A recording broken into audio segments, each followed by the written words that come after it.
Le mouvement nationaliste algérien radical est né à l'extérieur de l'Algérie, dans les milieux de l'immigration ouvrière en France.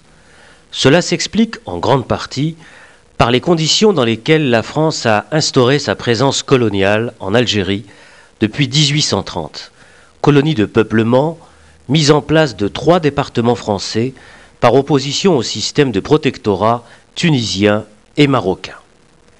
Dès 1926, Hadj Ali Abdelkader et Messalil Hadj créent à Paris l'Étoile nord-africaine avec l'aide du Parti communiste français.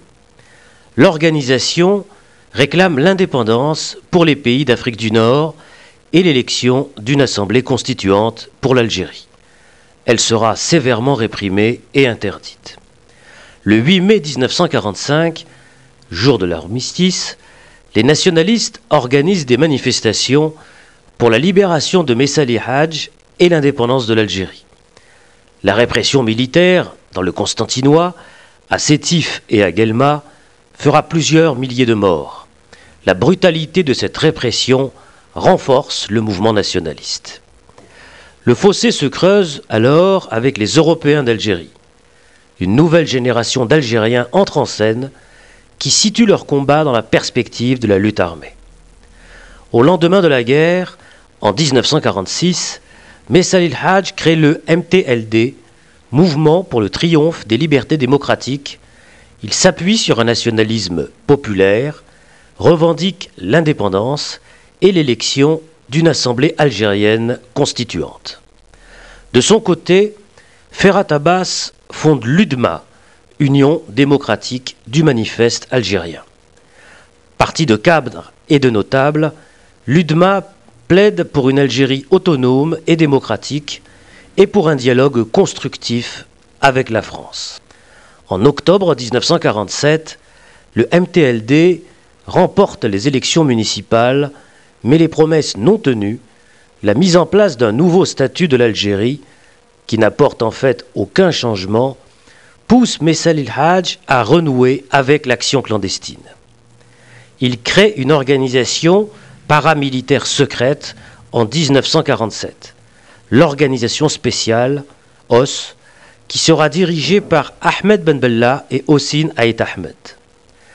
Les élections de 1948, truquées par l'administration coloniale, le renforcement des inégalités sociales entre Européens et Algériens musulmans, l'appauvrissement de la paysannerie et le déplacement des populations rurales vers les villes ou l'immigration en France renforcent le MTLD. Mais à l'intérieur de celui-ci s'opposent les partisans de Messali, dits les messalistes, et les partisans du comité central, que l'on appellera les centralistes. En mars 1954, une poignée de militants, pour la plupart anciens membres de l'organisation spéciale, tentent d'en finir avec les rivalités de personnes pour recréer l'unité du parti nationaliste.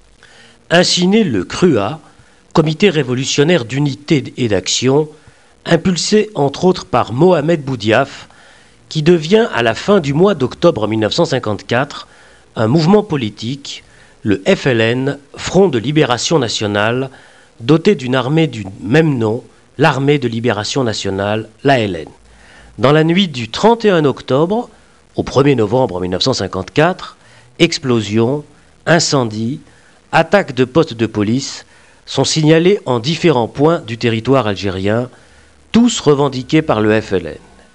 La guerre commence en Algérie.